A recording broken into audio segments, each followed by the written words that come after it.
When you're truly a chosen one, the people around you won't be able to understand you and they won't be able to relate to you. If you've done any biblical reading from the Bible or readings of any sort like that, you see that anytime someone was a chosen person, whether it was Joseph, whether it was David, whether it was Moses, whether it was whomever, they always were in places of being isolated. They were always in places where people didn't understand why they did what they did. They didn't understand why Joseph got the jacket of many colors and they didn't get it. And there was jealousy and there was resentment and there was, bitterness. And one of the worst things that you can do if you're one of these people, which I learned from the allegory of Joseph in the Bible, was Joseph, when he got his coat and then when he had the dream about, the sun and the moon and all these different things that were going to happen, a lot of people around him got offended, even his own parents, when he began to tell them his dream. So one of the worst things that you can do if you are a person that is a chosen one, and not if you think you're a chosen one, and not you're being ostracized because you have an evil heart and you're doing evil towards people. But if you are a person that has purity in heart and you know that you're being ostracized for a specific reason, for God's purpose, for the purpose of the Creator, for Him to get glory out of your life, because you know that the things that you did from a pure place. You didn't do nothing to anybody but what you were instructed to do based upon your instructions. And that's a key. One key that I would tell you is that when you're given an instruction, don't second guess the instruction because somebody else don't like it.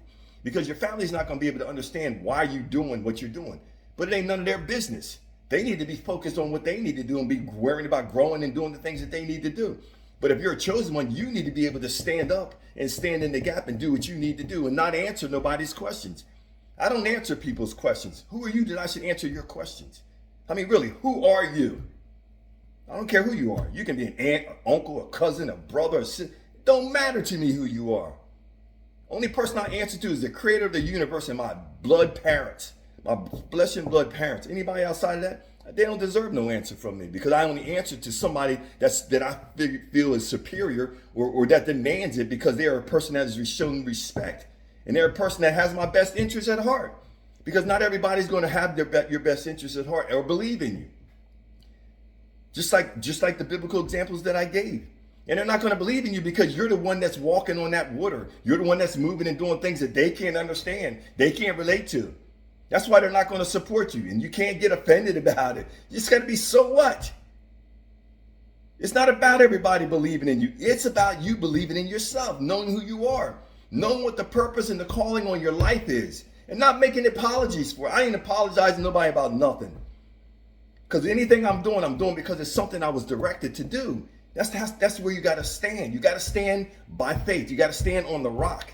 You can't be person that's wishy-washy and weak-kneeled and, because they said this and you're going to cry and have a pity party. Come on. It's time to man up. Because if you're a chosen one, you're going to be the person that has the intestinal fortitude to stand regardless of what anybody else says anyway. Because you ain't asking them anyway. So anything they got to say, they're going to say it on the outside amongst themselves. Because, whenever they're not a part of the truth or connected to truth, only thing they're going to connect to is a lie.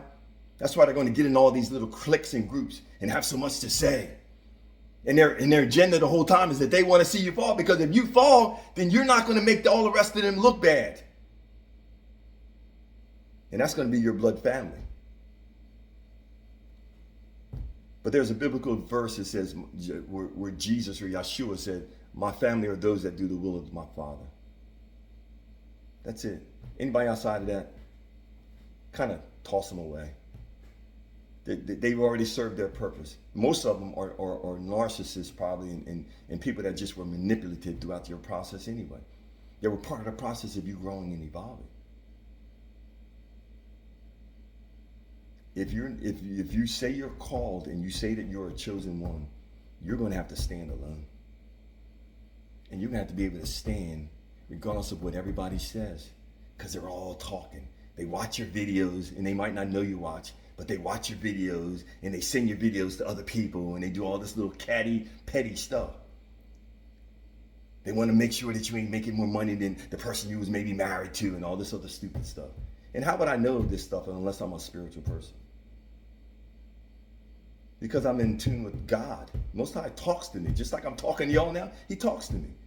I wake up in the middle of a dream and He'll say X, Y, Z, A, Y, A, B, C. And that might sound weird to you because you might not have a relationship with the Most High. I get actual downloads in my ear, especially since I had my divorce. Because I no longer have all this confusion and all these manipulative energies and all this lying and deception around me, all this breadcrumbing and all of this other foolishness around me.